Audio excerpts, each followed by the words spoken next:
Problem ये है कि हम 40% का टारगेट था और आरबीआई ने 75% कर दिया टू बी अचीव्ड बाय 24। अभी उसको 2 साल का एक्सटेंशन मिला है, लेकिन मैं आप सबसे रिक्वेस्ट करूंगा कि इसको सीरियसली लीजिए, क्योंकि हमें नहीं मालूम कि फ्यूचर में ये आगे एक्सटेंशन होगी या जो टारगेट है उसको रिव्यू करेंगे या नहीं करेंगे।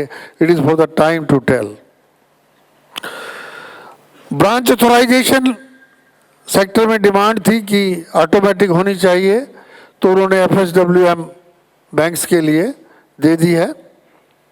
और this is in addition to the approval route of annual business plans. Atul ji ने कल बताया कि आपको compromise and settlement and technical write off की फैसिलिटी मिल गई है। रिवैल्यूएशन रिजर्व का भी उन्होंने बताया था। इसके अलावा डोर स्टेप बैंकिंग और शेड्यूलिंग 2 और बड़े काम हो गए हैं। और आरबीआई ने यह भी एग्री किया है कि जो स्टैंडिंग एडवाइजरी कमेटी की मीटिंग्स होती थी वो रुक गई थी, करीब 2019 के बाद नहीं हुई थी, तो वो अब दोबारा से शुरू हो गई है और 2 मीटिंगें इनकी हो गई हैं। ये तो इश्यू जो सेटल हो गए हैं, लेकिन अभी बहुत सारे इश्यू हैं जो बाकी हैं। Review of financially sound and well managed banks का criteria, supervisory action framework, review of loan limits of gold loans, unsecured loans, housing loans, exposure limits,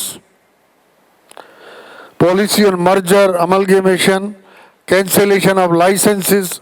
भाई ये तो रुकना चाहिए, नहीं तो सेक्टर खत्म हो जाएगा ना। There has been spate of cancellation over a period of time. इसके अलावा बहुत सारे इश्यूज हैं, कल भी रेज हुए, इसमें अभी भी क्लैरिफिकेशन चाहिए, एम्बिग्युइटी बनी हुई है। वो है टेन्योर ऑफ डायरेक्टर्स। कल ये बात उठाई गई थी कि बैंकिंग रेगुलेशन एक्ट में 2 times 4 years that is 8 years, और 97th अमेंडमेंट में आप कहते हैं कि 2 times 5 years 10 years का पीरियड है। नए अर्बन कोऑपरेटिव बैंक की लाइसेंसिंग का इशू है। एक बहुत बड़ा इशू है वो सिक्योरिटी रिसीट्स के अगेंस्ट प्रोविजंस का, जिन्होंने एनपीए सेल किए थे। ये मल्टी स्टेट यूसीबीज को लागू होता है, तो ये भी पेंडिंग है आरबीआई के पास। दूसरा है review of norms for 50% of total loan with less than 25 lakh. आप 25 लाख से ज़्यादा 50% लोन 25 लाख तक ही होना चाहिए, या 0.2% ऑफ द टीयर 1 कैपिटल और 1 करोड़। ये भी अंडर रिव्यू है। इसके अलावा हमने ये भी उनको कहा है आरबीआई को कि जो कोऑपरेटिव सोसाइटीज़ होती हैं इनको भी अर्बन बैंक्स के साथ बैंकिंग करने का मौका दिया जाए। Although in section 5 of the banking regulation act ये लिखा हुआ है कि भाई एक सोसाइटी दूसरे का मेंबर नहीं बन सकती। तो ये इश्यूज अंडर कंसिडरेशन है। रिसेंटली अब जो सुपरविजन का काम है, ये आरबीआई गवर्नर ने बहुत ही इंपॉर्टेंस देने के लिए इसको चूज किया है। इन्होंने 3 मीटिंग ली हैं, एक तो नाफकम और स्टेट फेडरेशन के साथ, और 2 मीटिंगें हुई हैं टीयर 3 एंड टीयर 4 बैंक्स जो वेस्टर्न एरिया के हैं उनके साथ हुई हैं। तो वहाँ जो पॉइंट उन्होंने जो उठाए हैं गवर्नर ने, वो मैं आपके साथ शेयर करना चाहता हूँ। पहला पॉइंट ये था कि there should not be any over dominance of 1 or 2 board members और बाय द चेयरमैन और वाइस चेयरमैन। उनका कहना यह है कि खाली 1 या 2 आदमी बैंक नहीं चला सकते, पूरा बोर्ड इन्वॉल्व होना चाहिए।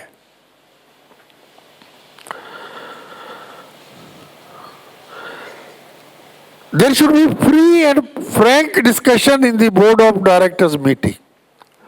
प्रॉब्लम क्या है कि पहले तो लोग कम बोलते हैं मीटिंग में, जो बोलते हैं वो रिकॉर्ड में नहीं जाता।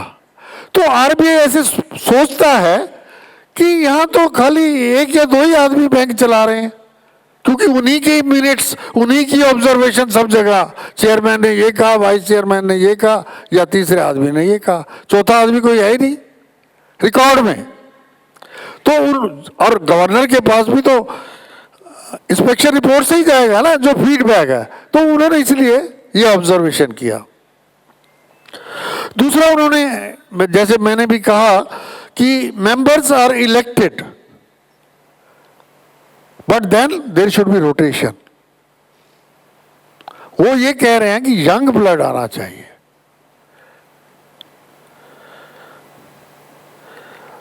There have been occasions where individual directors have spent more than 15 to 20 years.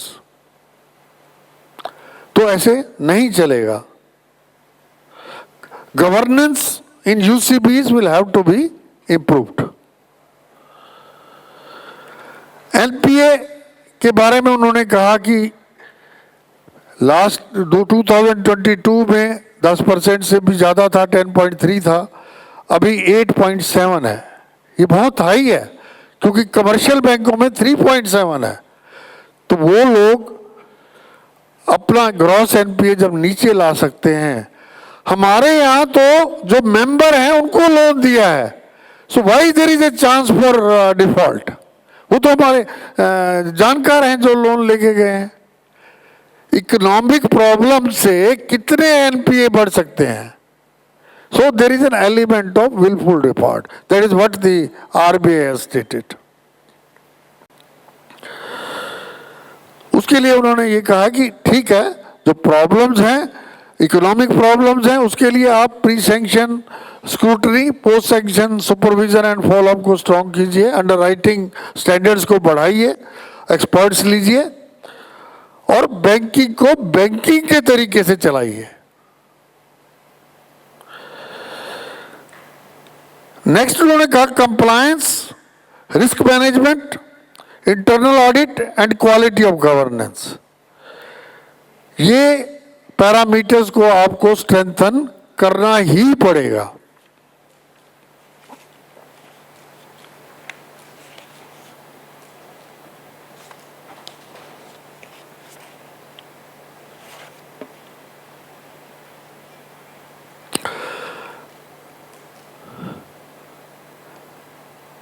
In commercial banks के लिए उन्होंने कहा कि भाई वो लोग तो प्रोफेशनल होते हैं, इसलिए हमने बोर्ड ऑफ मैनेजमेंट यहाँ पे इंट्रोड्यूस कर दिया है। सो वी एक्सपेक्ट कि there will not be any resistance from the sector. अभी तो मेरे ख्याल में most of the banks are stabilized in their operations with the board of management. तो उन्होंने 8 पॉइंट चार्टर रखा आरबीआई गवर्नर ने। पहला ये था कि improvement in recovery, pre sanction appraisal और पोस्ट डिस्बर्समेंट सुपरविजन को स्ट्रेंथन कीजिए। Focus on bad loan recovery of top 20 accounts, protection of depositors. अब ये प्रोटेक्शन ऑफ डिपॉजिटर का जो एलिमेंट है, ये बैंकिंग रेगुलेशन एक्ट में लिखा हुआ है कि RBI will ensure the protection of interest of the depositors. अब वो आरबीआई कैसे करेगा? पब्लिक का पैसा तो बैंकों के पास है, तो उन्होंने इसलिए बैंकिंग पॉलिसी बना दी है। मालेगांव कमेटी ने सजेस्ट किया था कि हमें डिपॉजिटर का भी एक आदमी या दो आदमी बोर्ड ऑफ डायरेक्टर्स में लेना चाहिए, लेकिन वो अभी तक इम्प्लीमेंट नहीं हो पाया है।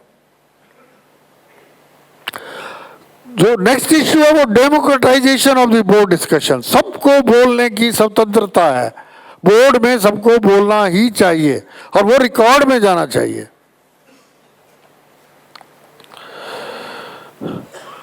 UCBs need to focus on their governance standards, functioning of the board, credit risk management, transparency in accounting। हजारों अकाउंट इंटरनल होते हैं बैंकों में, चाहे उनकी यूटिलिटी हो या ना हो, पता नहीं क्यों होते हैं, तो वो रिव्यू करें। Liquidity management,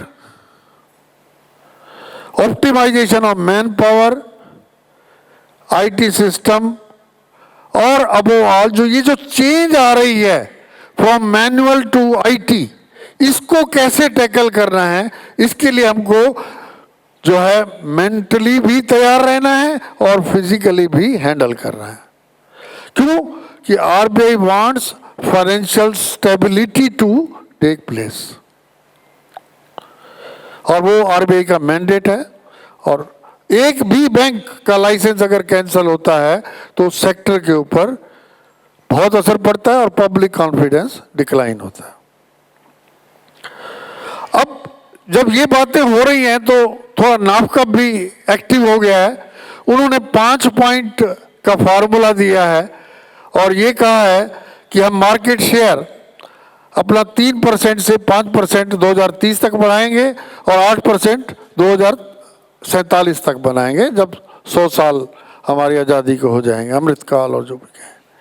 doubling of the number of FSWM, हमारे पास 526 बैंक थे तो 1000 से ऊपर लेके जाने हैं। All UCBs to move up to the higher tier, अगर आप टीयर 1 में हैं तो टीयर 2 में जाइए, 2 से हैं तो 3 में जाइए, 3 से हैं तो 4 में। ऐसा कुछ प्लान आपको बनाना पड़ेगा अगर सरवाइव करना है तो। आपकी जो कैमल रेटिंग है उसको इंप्रूव करना है बाय 1 स्लॉट। अगर आप डी में हैं तो नेक्स्ट ईयर सी में जाइए, फिर बी में, फिर ए में। तो ये टारगेट है। और last but not the least, एक अम्ब्रेला ऑर्गेनाइजेशन हम बना रहे हैं जिसका मैं डिटेल में डिस्कशन करूंगा नेक्स्ट सेशन में। ये भी एक नाफकप का टारगेट है जो अचीव करना है। लेकिन प्रॉब्लम्स तो हमारी चल रही है ना, तो उसको कैसे हैंडल करें, क्या क्या प्रॉब्लम्स हैं। पहली प्रॉब्लम हमारी है conflict of legislation in BR act and cooperative societies act.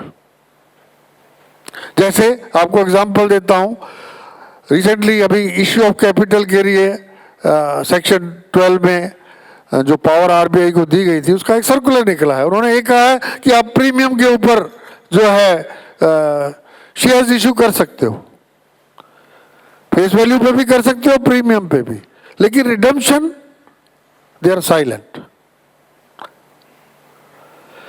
अगर रिडम्पशन प्रीमियम पे नहीं होगी तो ट्रेडिंग कैसे होगी?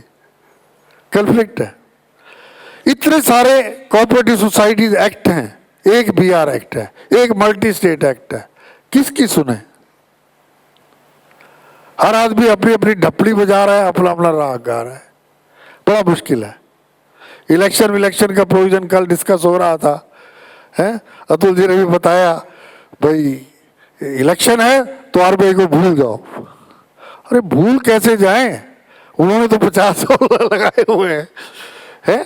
ठीक है, रिटर्निंग ऑफिसर तक आप चले जाएंगे, लेकिन अगर आपके 8 साल या 10 साल जो भी फाइनली पीरियड आता है और आरबीआई कहता है कि you are not eligible, then they will take action.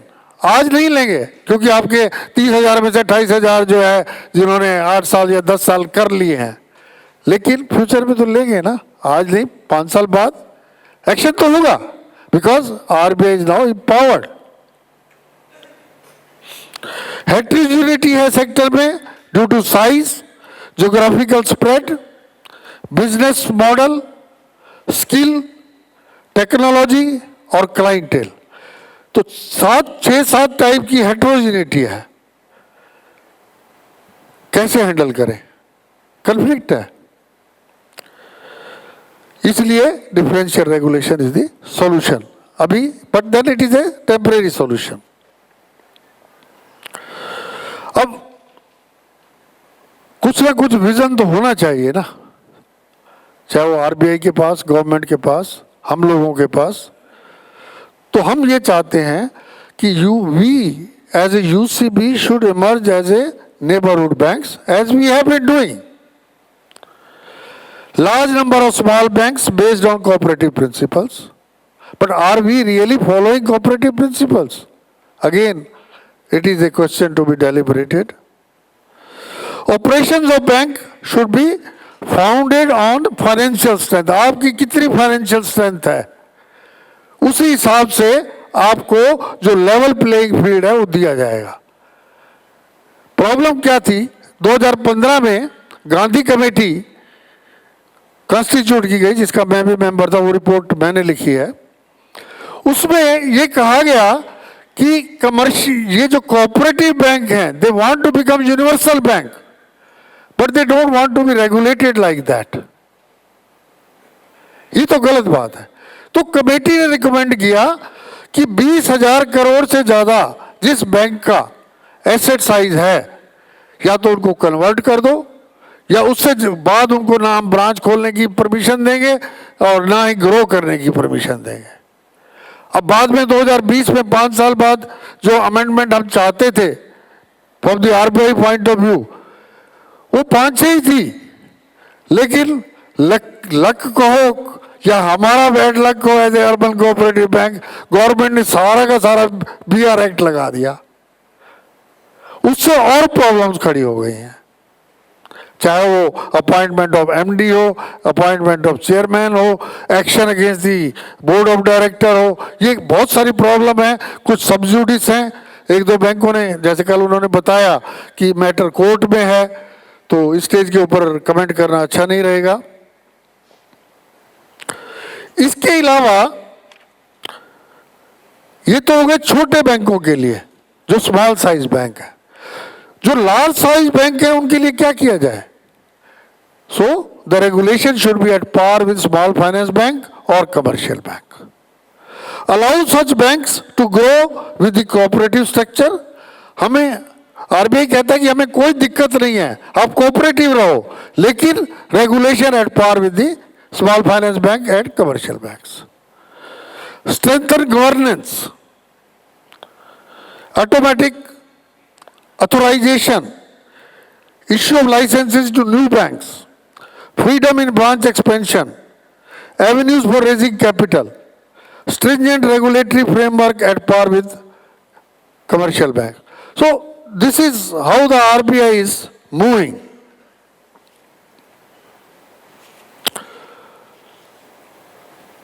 I don't know whether I'm getting time because there is issue regarding penalty. If you give me 5 minutes, I'll just okay, thank you. ये तो एक structure था जो मैंने visualise किया कि RBI क्या चाहता है और कोऑपरेटिव बैंक आगे कैसे। ऑफ कोर्स इसके साथ जो हमने पढ़ा है अभी थोड़ी देर पहले कि नेट बैंकिंग, मोबाइल बैंकिंग, ये सब हमारे पास होना चाहिए, और जो फिनटेक हैं हम उनको कैसे कंपटीशन देंगे, जो डिजिटल लेंडर्स हैं उनको कैसे कंपटीशन देंगे एनबीएफसी सेक्टर में, और जो कमर्शियल बैंक हैं उनको कैसे कंपटीशन देंगे। This is what for we have to prepare for the future banking as far as urban cooperative banks are concern. अब now coming to the another sensitive issue of penalties. आपने देखा होगा कि भरमार पेनल्टी रोज अखबार में आता रहता है, आज इस बैंक को इतने करोड़ लग गए, इतने लाख लग गए, ये हो। इसमें दैट गोज विदाउट सेइंग कि आरबीआई को पावर है। सेक्शन 46, 47A में पावर्स हैं कि 1 करोड़ तक वो पेनल्टी लगा सकते हैं। कोई भी डिफॉल्ट हो या कंट्रावेंशन हो या कोई लीगल रिक्वायरमेंट हो, रूल हो या कोई कंडीशन हो। एक्चुअली हमारे टाइम में जब 2016 तक 15 तक ये इन्फोर्समेंट जो डिपार्टमेंट बना ये नहीं था, अर्बन बैंक डिपार्टमेंट ही लगा देता था। तो हम सोचते थे भाई ये लोग छोटे काम लेवल का काम करते हैं, banks they are small in size, तो इनको ज़्यादा पेनल्टी लगाएंगे तो ये इनकी फाइनेंशियल पोजीशन डोलड्रम हो जाएगी। तो 5 लाख से ज़्यादा कभी भी नहीं लगाई। वो एक्ट में भी लिखा हुआ था सेक्शन 56 में, भाई मैक्सिमम पेनल्टी 5 लाख। कोशिश करो कि किसी को वार्निंग लेटर दे दो, किसी को कॉशनरी लेटर दे दो, ऐसे जान छुड़वा लेते थे। कईयों को बुला के भी बोल देते थे भी ऐसे मत किया करो। लेकिन जब से ये अमेंडमेंट हुआ बैंकिंग रेगुलेशन एक्ट का और 1 करोड़ कर दिया गया और एक इन्फोर्समेंट डिपार्टमेंट बना दिया गया सेपरेटली, अब प्रॉब्लम क्या है कि enforcement department is meant for enforcing the rules, they are not interested what you are, how you are. हम क्या देखते थे? Nature of violation, extent of violation, volume of violation and whether it is repetitive in nature and what corrective action has been taken by the bank। हम ये 5 aspect देखते थे, उसके बाद उनको छोड़ देते थे या छोटी मोटी पेनल्टी। 50,000 भी लगाई है, एक बैंक को 20,000 भी लगाई थी। हेलो, कैन आई कंटिन्यू, है ना? Okay, so during the last 5 years I have collected the data. 416 बैंकों को पेनल्टी लगी है 38 करोड़ 46 लाख की, urban cooperative banks. Can you beat this? 2018 में 51 बैंकों को 2.43 करोड़, 2019 में 42 बैंकों को 7.16 करोड़, 2020 में 24 बैंकों को 3.93 करोड़, 2021 में 122 बैंकों को, 24 से 122, 98 इंक्रीज 11.99 करोड़, और 2022 में 177 बैंकों को 12.94 crore. So this makes it total 38.46 crore to 416 banks. अब कहते हैं कि क्या इसकी रेमेडी है? Remedy lies in the disease itself। जो वायलेशन किया है उसको मत करो। अब इसकी इंफॉर्मेशन मैंने गैदर की है, इसमें करीब 16 टाइप के वायलेशन है। I just read out. Contravention of your prudential norms, IRAC norms, income recognition and asset classification and provisioning norms. 45 बैंकों को 10 crore 82 lakh. Loans to directors relatives 69, 7.63। Loan sanction in excess of the exposure ceiling. ये सब बातें आपको पता हैं, but probably हम लोग मिस कर जाते हैं। 87 cases 4.70। Default delay in reporting of frauds 19 cases 3.94. Non-observance of KYC norms 47 3.23. Violation of interest rate on deposits 25 1.03. Non-submission of returns 17 cases 37 lakh. CRR SLR violation is a different, it is not a penalty, it is a basically penal interest, but that has also been there, 18 cases में 34 lakh. Violation in opening ATM, shifting of branches 9 cases में 33 lakh. Violation of guidelines on gold loans 3 cases में 55 lakh. Non-compliance of direction on board of directors 17 lakh. Violation of investment guidelines 11 lakh. Deaf non-transfer of deaf funds to RBI, no cases 7 lakh. Multiple violations 11, 94 lakh, and others 36 violations 2.25 lakh. These are the details which have been penalized. अब अगर थोड़ा सा इसको discuss करें कि भाई क्यों हो रहे हैं, ये क्या हो रहा है, कि क्या देखना चाहिए हमें, तो जहां तक इराक नॉर्म्स का सवाल है, अब प्रॉब्लम इसमें क्या है कि हम एनपीए से डरते हैं। जैसे कोई अकाउंट बना तो हमारा जो है शरीर कांपने लग जाता है, लेकिन अब हम फेस तो करना पड़ेगा ना। तो उसमें हमें क्या देखना है? Identification of NPA on an on going basis. रात को 12 बजे अगर एनपीए हुआ है तो हुआ है, वो आपका सिस्टम पॉइंट आउट करेगा। आप एक दिन के लिए भी उसको नहीं छोड़ सकते, ऑन गोइंग का मतलब ये है 24/7 आपके सिस्टम में से एनपीए निकलने चाहिए। वो हम नहीं करते। कई बैंक तो क्वार्टरली देखते हैं। पहले तो बीमारी थी, साल में एक ही बार देखते थे। खैर अब वो साल से क्वार्टर पे आ गए हैं, लेकिन अब वो डेली पे भी आ जाएंगे। सिस्टम बेस्ड एसेट क्लासिफिकेशन, जो कुछ है सिस्टम से निकलेगा, no human intervention. Charging interest on monthly rest, क्योंकि अगर आप क्वार्टरली करेंगे तो एनपीए के ऊपर भी इंटरेस्ट लग जाएगा। Borrower having more than one facility, एक फैसिलिटी अगर एनपीए हो गई तो entire account is NPA. Treatment of an asset as an NPA should be based on record of recovery. जो एक्चुअल अकाउंट है वही बोलेगा ना कि मैं एनपीए हूं कि नहीं हूं, आपको बोलने की जरूरत नहीं है। Investment should be booked, should not be booked on accrual basis. जब तक आपने रिसीव नहीं की, you cannot book it unless there are some exceptions. Where there is willful non-compliance, the bank has to take staff accountability aspect. नहीं करोगे तो फिर penalty लगेगी। उस वक्त तो आप स्टाफ अकाउंटेबिलिटी भी फिक्स करोगे और पेनल्टी भी लगेगी, तो पहले ही कर लो। आपको जो भी कहना है अपने नोट में रिकॉर्ड बनाइए, उसमें कही है कि हाँ इसमें ये अकाउंट इसलिए हो गया है खत्म, इसमें हमारे किसी आदमी का कोई फॉल्ट नहीं है, and hence no staff accountability is required. I am just giving an example, but you can draw your own interpretation. Income recognition आपको कब करनी है?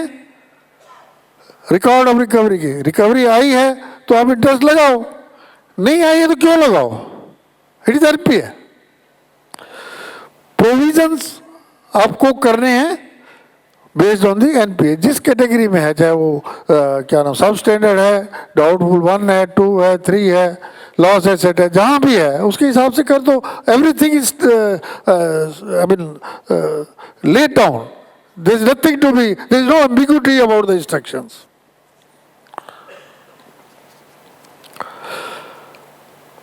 अगर फ्रॉड हुआ है तो आपको पूरा full provision has to be done. अब loan to directors and relatives, अब इसमें आरबीआई बहुत स्ट्रिंजेंट है। 2003 से उन्होंने इंस्ट्रक्शन दी हुई है, अब हम 2023 में हैं, अभी भी हम वायलेशन कर रहे हैं। मतलब loan to director 69 cases, why there should be? तो उसमें इंस्ट्रक्शन क्या है?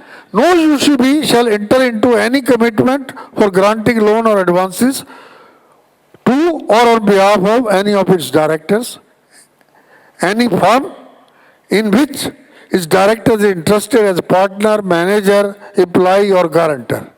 ये चारों चीजें अगर वो है तो आपको लोन नहीं देना है। रिसेंटली अभी कोई बैंक था, उसमें एक बोरोवर पहले से था, लेकिन एक डायरेक्टर आया जो उस बोरोवर में भी डायरेक्टर था और बैंक में भी है, लगा दिया आरबीआई ने। तो you have to be very careful. ऐसे ही एनी कंपनी और सब्सिडरी है, उसमें अगर वो डायरेक्टर है और आपके बैंक में है, तो then you can not give the loan to him. No loan or advance or any part thereof shall be remitted without the prior approval of RBI. आप उसके साथ कंप्रोमाइज करते हैं, सेटलमेंट करते हैं, डायरेक्टर है कुछ भी कराएगा, लेकिन it is not permitted, it is prohibited under section 20 of the banking regulation act. जब तक आपके पास आरबीआई से परमिशन नहीं है आप नहीं कर सकते। और आरबीआई परमिशन तब देता है जब वो संतुष्ट हो जाए कि आपने you have exhausted all avenues of recovery, no remedies available to you.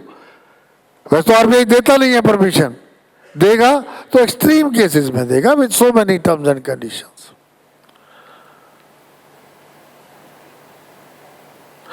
अगर डायरेक्टर को एक पर्टिकुलर डेट तक कोई लोन वापस करना है और उसने नहीं किया है तो वो डिफॉल्ट माना जाएगा, वो डेट निकल गई है, तो it will be a deem default. तो ऐसे केसेस हैं जहां पे पेनल्टी ऐसे लगाई गई है। क्योंकि सेक्शन 20 क्या कहता है, a bank shall not without the prior approval of RBI remit in whole or in part any debt due by it, any past or present director, any firm company in which any of its director is interested as director, partner or manager or managing agent or guarantor, or any individual if any of its director is his partner or, मतलब हर तरफ से उन्होंने घेर लिया है। आप director के साथ कोई इंटरेक्शन या बिजनेस कर ही नहीं सकते। Any रेमिशन made in contravention of this section is void of initio. आपने कर भी लिया है तो वो लीगली वैलिड नहीं है, it will not have any legal effect. तो क्या फायदा ऐसे गलत काम करने का, और उधर से आरबीआई पेनल्टी और लगाता है। अब चलते हैं एक्सपोजर नॉर्म के ऊपर, क्योंकि मेजर ये 3 ही थे तो बाकी सब क्लियर हैं, इसलिए मैंने 3 में ज़्यादा डिटेल, उसके बाद मैं ख़त्म करता हूँ। हमको मालूम है कि हर एक बैंक का हमें जो है एक्सपोजर नॉर्म्स के लिए एक limit individual as well as group करनी होती है एक्सपोजर के लिए। जब एक्सपोजर को डिफाइन करते हैं तो वो credit as well as investment दोनों को लेता है, और 15% of the tier 1 capital for individuals and 25% for the group. अभी जो चेंज इंस्ट्रक्शन है वो यही है, और ये एक्सरसाइज हर साल करनी पड़ती है based on the latest balance sheet. इसमें हमारी एडॉक लिमिट भी आ जाती है। इसका मतलब जब हम किसी को एडॉक लिमिट दे रहे हैं तो that limit should also be with in the exposure limit, नहीं तो वायलेशन हो जाएगा। और सैंक्शन लिमिट और आउटस्टैंडिंग जो भी ज्यादा होगा उसी को माना जाएगा। So it should not exceed the exposure ceiling. इसी हिसाब से हमारे पास नॉन एसएलआर के लिए इन्वेस्टमेंट करनी है तो 10% ऑफ द टोटल डिपॉजिट्स हम इसकी सीलिंग है। And exposure for unsecured loan it is 5 lakh maximum, but depend करता है कि आपके बैंक का क्या साइज है, इससे ज़्यादा नहीं दे सकते। और अनसिक्योर्ड लोन का जो एग्रीगेट लिमिट है it is cannot exceed 10% of its total assets based on your audited balance sheet. उसके अलावा exposure to housing, real state and commercial real state, it should not exceed 10% of the total assets. Of course, they have given additional 5% for housing up to rupees 25 lakh to individuals. तो वो इसमें included है। इसके अलावा tier 1 UCBs के लिए housing loan की maximum limit है 60 लाख और टीयर 2 के लिए 1,40,00,000। Inter bank placement of deposits, जैसे आपको पता है the overall limit is 20% and for individual banks it is 5%।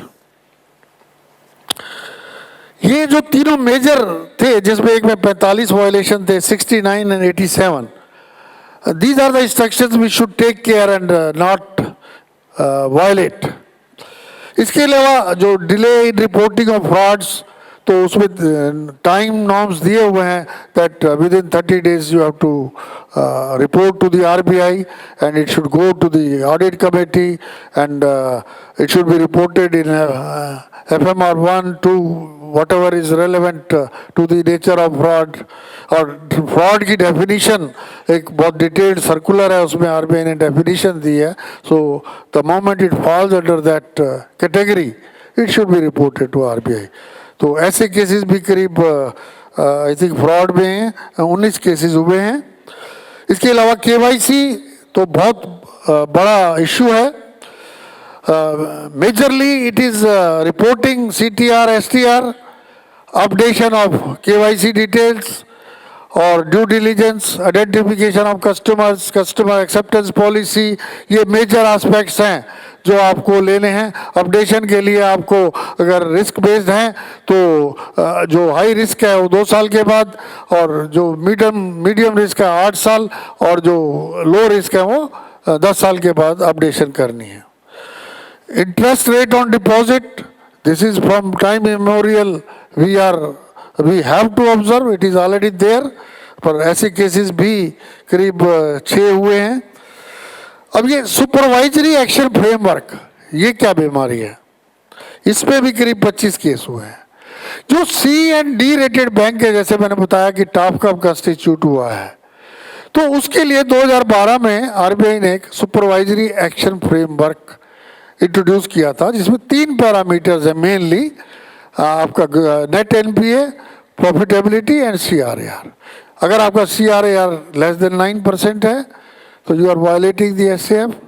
If you are in loss, assessed loss or reported loss, then also you are breaching the quantitative trigger, and and third is your net NPA should not be more than 5%, 6% I think, sorry. So if you have triggered any of these quantifiable trigger points, then you are under SAF.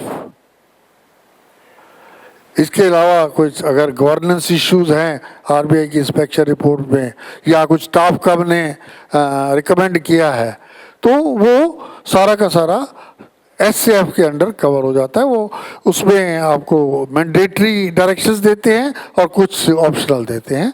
अगर वो mandatory अगर violate करेंगे, then it entails penalty, monetary penalty. So you should see what SAF has been given to you, and the board should review periodically the level of compliance of the SAF direction to the bank.